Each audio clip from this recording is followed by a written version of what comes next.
नमस्कार दोस्तों, स्वागत है आप सभी का मेरे YouTube channel all next exam में। हम साइकोलॉजी के क्वेश्चन कर रहे थे। हमने इसी बीच इसकी 3 वीडियो जो है वो पहले मैं आपको करवा चुका हूँ।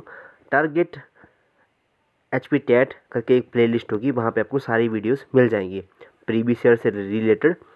मैंने उसमें आज बायोलॉजी की क्वेश्चन भी डाले और साइकोलॉजी के क्वेश्चन तो हम कर ही रहे हैं। ठीक है, तो चलिए आज के क्वेश्चन स्टार्ट करते हैं। फर्स्ट क्वेश्चन है हमारा कि the oldest method in psychology is. सबसे ओल्डेस्ट मेथड कौन था? ऑप्शन नंबर ए आएगा हमारा, इंट्रोस्पेक्शन मेथड। नेक्स्ट क्वेश्चन देखते हैं। ये हिमाचल प्रदेश स्टेट मेडिकल नवंबर 2020 का प्रश्न था। अगला प्रश्न, child centred education was advocated by which of the following thinkers. अब कौन सा ऐसा हमारा थिंकर था जिसने ये सोचा था कि चाइल्ड सेंटर्ड एजुकेशन जो थी वो होनी चाहिए? तो किसने इसको एडवोकेट किया था? तो वो था हमारा जॉन डीवे। नेक्स्ट क्वेश्चन है हमारा, who develop the interaction analysis category system in the education for increasing the teacher effectiveness. तो ये बात जो है किसने डेवलप करी थी? तो ये करी थी हमारी फ्लेंडर ने। यदि नाम वाले बहुत बहुत कन्फ्यूजिंग होते हैं। मैक्सिमम क्वेश्चन इसमें नाम वाले ही हैं कि बताइए किसने दी थी, ये वाले वर्ड किसने बोले थे, या फिर बताइए इस वाले साइंटिस्ट ने क्या बोला था। तो ये आपको बहुत इंपॉर्टेंट है, इनको सभी को नोट ज़रूर करें। अगला प्रश्न, which lobe of the brain is involved in planning, decision making and some aspects of language. हमारे ब्रेन का कौन सा पार्ट जो था वो सोचने में, डिसीजन लेने में जो था वो, या फिर हमारा एस्पेक्ट्स ऑफ लैंग्वेज में हेल्प करता है? ठीक है, तो वो कौन सा हमारा पार्ट है हमारा ब्रेन का? फ्रंटल पार्ट, आगे वाला पार्ट। नेक्स्ट क्वेश्चन है हमारा, dash is the process of arousing, sustaining and regulating activity. तो उसमें कौन सा आएगा? Motivation is the process of arousing, sustaining and regulating activities. Next प्रश्न है हमारा, according to dash teachers taught ratio at primary level should be 1:39। 1:39 या 30 आएगा इधर, 1:30। तो था 6th education survey of India, 1:30 थी और एक 35 थी। तो 6th education survey of India उसने ये सजेस्ट करा था। अगर ये 39 ठीक है तो मुझे प्लीज़ कमेंट बॉक्स में ज़रूर बताएं, क्योंकि मैंने तो 30 ही पढ़ा है, 1:30। नेक्स्ट हमारा question, intelligence can be defined as, इसमें आएगा the ability to think abstract and learn from experience. ये होती है हमारी इंटेलिजेंस की डेफिनेशन। अगला है, psychology word is originated from the words, हमारा कौन सा था इसमें? Logos, Greek word psyche plus logos. ठीक है, इससे हमारा साइकोलॉजी वर्ड जो था वो ओरिजिनेट हुआ है। अगला प्रश्न, to select some information for processing and to regulate other to periphery is, इसमें क्या आएगा कि किसी इंफॉर्मेशन को सिलेक्ट करना प्रोसेसिंग के लिए और उसको रेगुलेट करना अदर, तो उसको क्या बोलेंगे हम? उसको बोलेंगे अटेंशन देना। ठीक है, to select some information for processing and to regulate other to periphery is attention. 10वां प्रश्न आज का, कि समाज में शोषित वर्ग के बच्चे अधिक लाभ ले सकें यदि उन्हें स्कूलों में अधिक अच्छा पढ़ाई वातावरण दिया जाए। एक प्रश्न आपका एक और बनता है अब, क्योंकि एजुकेशन से रिलेटेड एजुकेशन पॉलिसी 2020 आपको पता होनी चाहिए। कस्तूरी रंगन समिति थी, बाकी उसका जो कोड था वो 5+3+3+4, वो आपको पता होना चाहिए। और एक और बात, जैसा हम पढ़ते थे कि 8वीं तक में फ्री और कंपल्सरी एजुकेशन, अभी आज के दिन क्या हुआ था, 27 अक्टूबर 2021 को हरियाणा गवर्नमेंट ने ये डिसीजन लिया कि क्लास 12th तक के बच्चों को फ्री एजुकेशन दी जाएगी। और ये क्वेश्चन आपको कहीं ना कहीं एग्जाम में देखने को ज़रूर मिलेगा। नेक्स्ट प्रश्न, तो अगला प्रश्न हमारा क्या बोलता है? टेट नॉन मेडिकल 2014 का प्रश्न है ये। The language that thought of childs is written by, the language and the thought of the childs is written by. तो ये किसके लिखी गई थी? पियाजे के द्वारा। ठीक है, इसमें उसने लैंग्वेज और जो बच्चा सोचता है उसके बारे में उसने लिखा था। अगला प्रश्न, the principle of trial and error bar proposed by, ये किसने? थॉर्नडिके ने की ये थ्योरी थी, ट्रायल एंड एरर। ठीक है, नेक्स्ट प्रश्न है, dash can be cause of learning disability. तो लर्निंग डिसेबिलिटी जो था वो बोथ बी एंड सी, क्योंकि हेरिडिटी की वजह से भी आ सकता है, और हमारा किसका? सेरिब्रल फैल्सी की वजह से भी आ सकता है।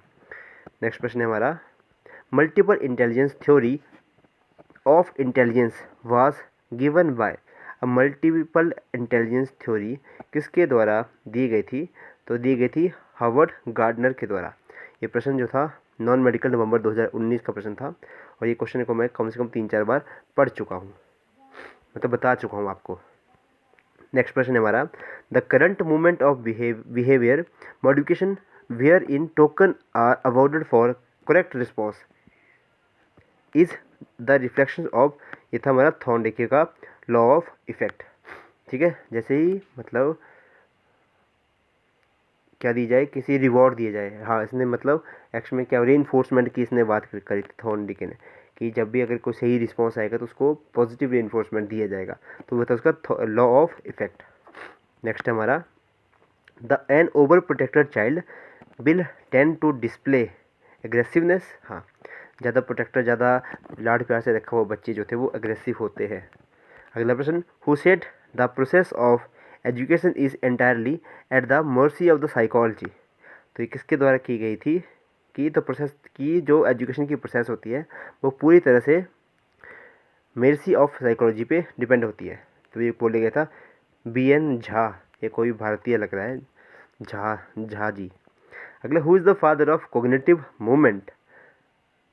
कोग्निटिव मूवमेंट का जनक किसको माना जाता है? तो वो है हमारा एल्बर्ट बेंड्यूरा। बेंड्यूरा की थ्योरी आपने पढ़ी होगी। अगला है, area of physical development is. Area of physical development is, इसमें तो सारे आ जाएंगे। नर्वस सिस्टम भी ग्रोथ होता है, हमारी मसल्स भी ग्रोथ होती हैं, और हमारी एंडोक्राइन ग्लैंड्स भी ग्रो करती हैं। अब एंडोक्राइन ग्लैंड्स कौन सी होती हैं? अब किसी को पता होगा तो प्लीज़ मुझे बताना, एंडोक्राइन ग्लैंड डक्टलेस ग्लैंड होती हैं या डक्ट वाली ग्लैंड होती हैं? अगला प्रश्न हमारा, आपकी कक्षा के एक छात्र अनिल अपने काल रूप के लिए अपने सहपाठियों द्वारा चिढ़ाया जाता है। आपको एक शिक्षक के रूप में उसकी क्या सहायता करनी चाहिए? तो उसमें व्यक्तिगत मतभेदों के बारे में कक्षा में बातचीत करनी चाहिए। ठीक है, इंडिविजुअल डिफरेंस या फिर कुछ भी कि बताना चाहिए, उसके इंपॉर्टेंस भी बताना चाहिए। काले लोगों में भी बहुत अच्छी एक गुण होता है मेलानिन, अगर वो उनको स्किन कैंसर की प्रॉब्लम बहुत कम होती है। ठीक है, जितने ज़्यादा बंदे गोरे होंगे, ठीक है, उनको स्किन कैंसर की दिक्कतें ज़्यादा आती हैं, सनबर्न वगैरह उनको ज़्यादा होता है। नेक्स्ट प्रश्न देखते हैं। तो अगला प्रश्न है कि डेवलपमेंट इज़ रिलेटेड टू। अब डेवलपमेंट किससे रिलेटेड है? तो इसमें तो सारे आएंगे, और ऑफ दिस ग्रोथ भी होती है, मैच्योरिटी भी आती है, और एज भी बढ़ती है डेवलपमेंट के साथ साथ। अगला प्रश्न, the cephalocaudal principle of development explain that development proceeds from head to toe. ठीक है, जो इसको याद रखना, सिफेलोकॉर्डल प्रिंसिपल क्या बोलता है कि हमारी डेवलपमेंट जो होती है वो हेड टू टो चलती है। ये क्वेश्चन आता है। नेक्स्ट क्वेश्चन है, if heredity is important determinant of specific behavior, but predictions can we make about expression of the behavior in identical twins reared apart compared to its expression in fraternal twins reared apart। इन्होंने बताया कि क्या क्या उनमें changes आएंगे अगर कोई twins में और उनको अलग अलग रखा गया है। तो ये आपने पढ़ा होगा कि identical twins will express the behaviour more similarity than fraternal twins. अब आपको आइडेंटिकल ट्विंस के बारे में पता होना चाहिए पहले क्या होते हैं। ठीक है, उसके बाद फ्रैटर्नल ट्विंस। ठीक है, चाहे उनको कितना भी अलग अलग रखो फिर भी उनके बिहेवियर में हल्का हल्का चेंज तो आता ही आता है। बाकी इन्वायरमेंट के फैक्टर जो था वो उनको इन्फ्लुएंस तो करते ही करते हैं। ठीक है, नेक्स्ट प्रश्न है हमारा, powerful motivation is effective motor of learning, effective factor of learning in this the child. अब इसमें क्या है कि powerful motivation is effective factor of learning. ठीक है, इन द चाइल्ड, कौन सा वाला चाइल्ड में लर्न्स रैपिडली। अब इनमें जो है चाइल्ड बच्चा जो है वो जल्दी सीखता है मोटिवेशन के दौरान। अगला है, the reason of absence and escape from school is. अब इसका क्या रीज़न हो सकता है कि बच्चा स्कूल में एब्सेंट है या फिर स्कूल से भाग जाता है? इसमें क्या आएगा, lack of interest in syllabus में ही उनका मन ही नहीं है, या poor method of teaching, teacher ही बड़ा गंदा पढ़ाता है, और इनफेक्टिव टीचर। अब टीचर पढ़ाता तो है लेकिन ऊपर के मन से, सारे फैक्टर आ जाएंगे। अगला है, dash play a significant role in the development of personality. अब इनमें से क्या सिग्निफिकेंट रोल प्ले करता है किसी की पर्सनैलिटी के डेवलपमेंट? तो वो क्या आएगा, the interaction of heredity and environment. ये ठीक है, ये दोनों फैक्टर चलते हैं साथ साथ, हमारा हेरिडिटी भी और एनवायरनमेंट भी। अगला प्रश्न, NCTE was established in, national council for teacher education. ये तो इनमें से कोई, हाँ इनमें से कोई नहीं आएगा। ये कब हुई थी, 2009 के 2010 में हुई थी ये, ठीक है, NCTE। अगला है, the theory of reinforcement is given by Skinner, Skinner के द्वारा रीइंफोर्समेंट की थ्योरी दी गई थी। स्किनर बॉक्स आपने देखा होगा, ठीक है, उसमें चूहा डाला था उसने, जैसे उसको करंट लगता था, जैसे वो क्या होता है, वो पुली के ऊपर पैर रखता था, लीवर के ऊपर में पैर रखता था, वहाँ से उसको फूड आता था, तो वही था उसका रीइंफोर्समेंट। अगला है, अकॉर्डिंग टू प्याजे ईगोसेंट्रिक इज, प्याजे के अकॉर्डिंग ईगोसेंट्रिक क्या है, कि child is centre of the world and everything revolves around him. ये होते ईगोसेंट्रिक, कि मैं ही सबसे बड़ा हूँ और मेरे चारों तरफ सारे जो वो झुक के सलाम करें।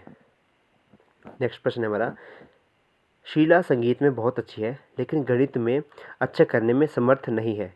एक शिक्षक के रूप में आप उसे किस प्रकार से निर्देशित करोगे? तो उसमें क्या करेंगे कि उसे कहेंगे कि वह गणित को भी अच्छी तरह से कर सकती है और उसे संकल्पना समझाएंगे, ठीक है, कि उसको अच्छे, उसको थोड़ा सा मोटिवेट करना है, बस सीधी सी बात है।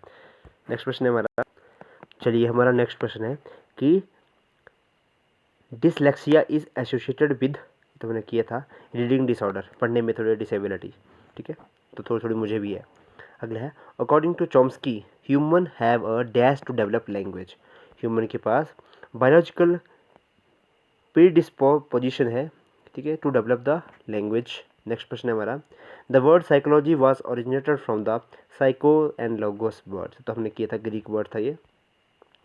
अगला है, equations G plus S1 plus S2 plus S3 equal to A related with, तो ये किसके द्वारा रिलेटेड थी, स्पीयरमैन्स टू फैक्टर थ्योरी के ऊपर बेस्ड थी है। अगला प्रश्न, which method is not projective method for personality measurement. तो इनमें से कौन सा मेथड जो था वो प्रोजेक्टिव मेथड नहीं है पर्सनैलिटी मेजरमेंट के लिए, तो वो आएगा हमारा फॉर्मेटिव असेसमेंट।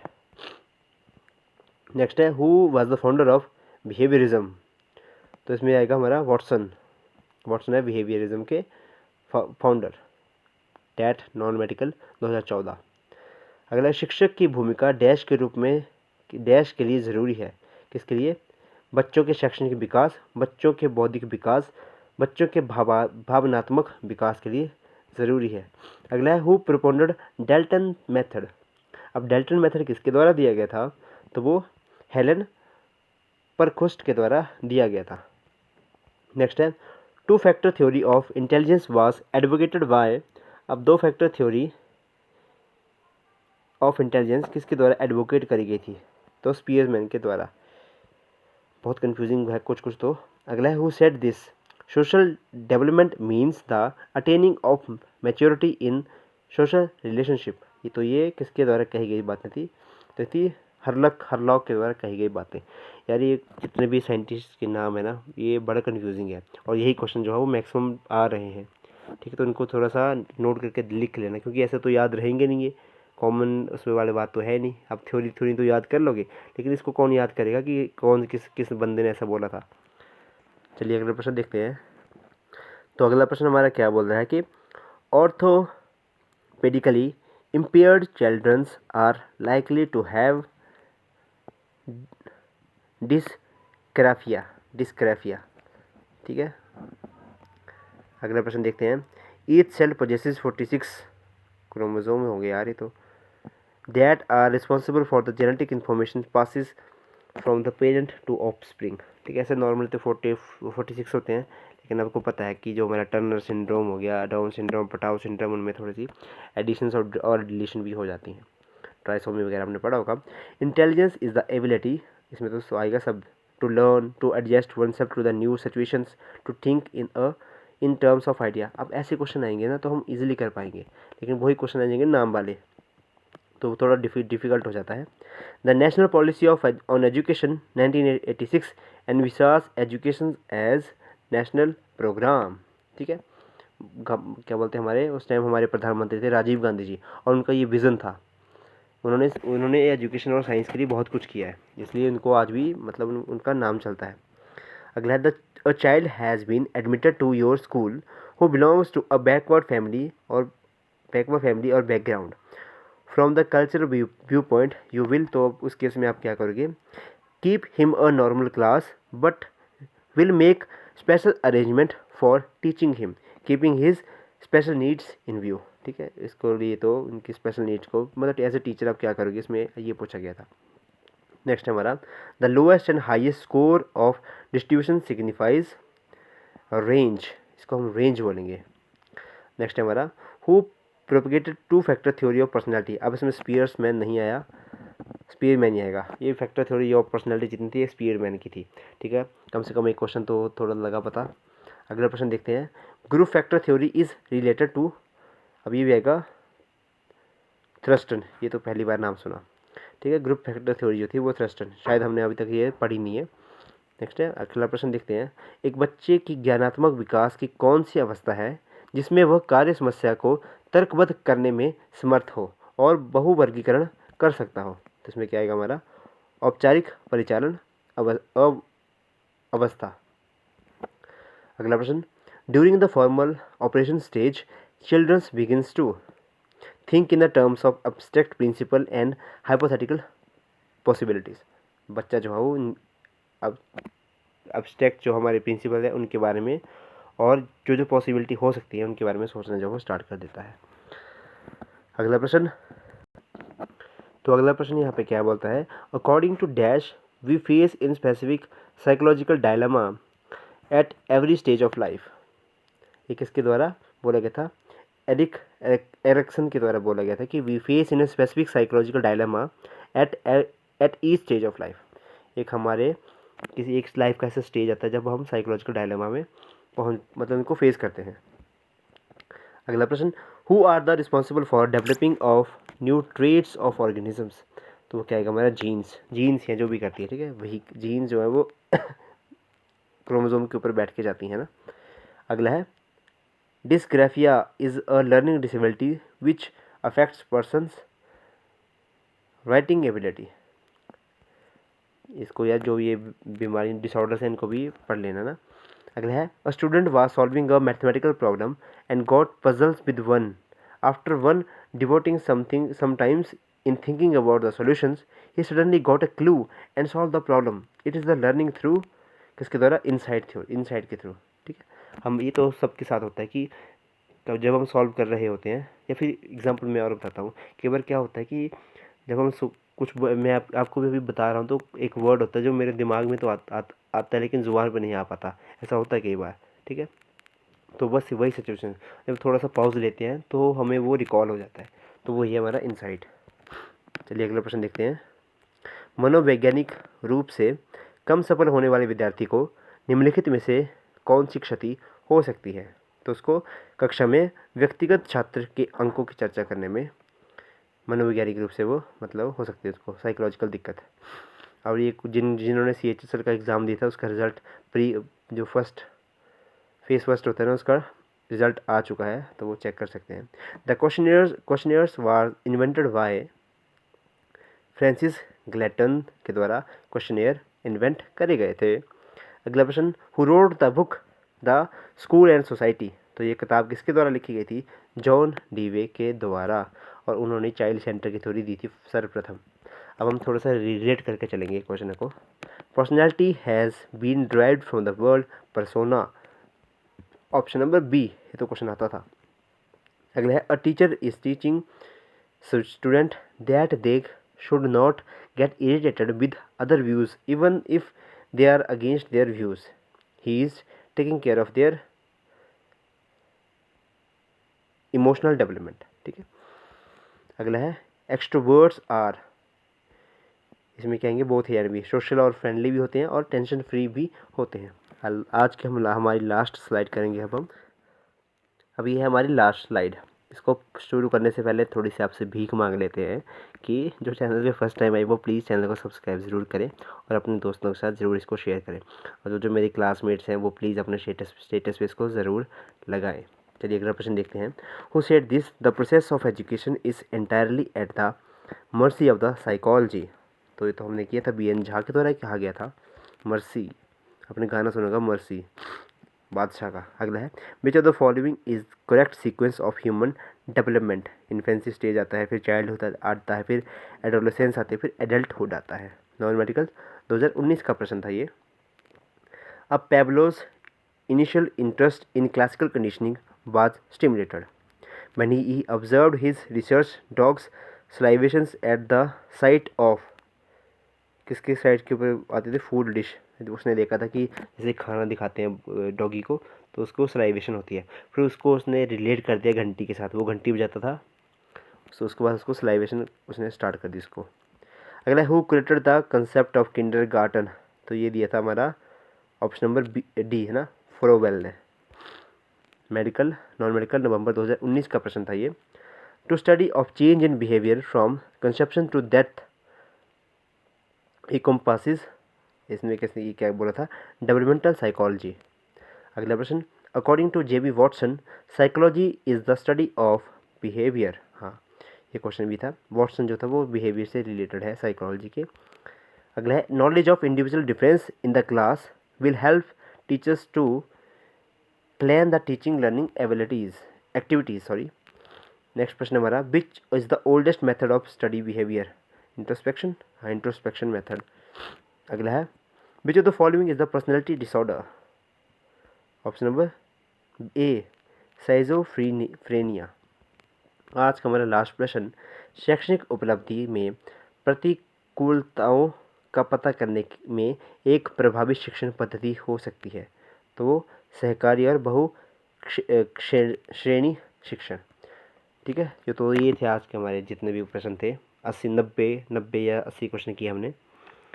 वीडियो को लास्ट तक देखने के लिए धन्यवाद। प्लीज़ वीडियो को शेयर ज़रूर करें, अपने वैल्यूएबल कमेंट जरूर छोड़ें और वीडियो को करें like. This is all for today. Thank you and have a nice day.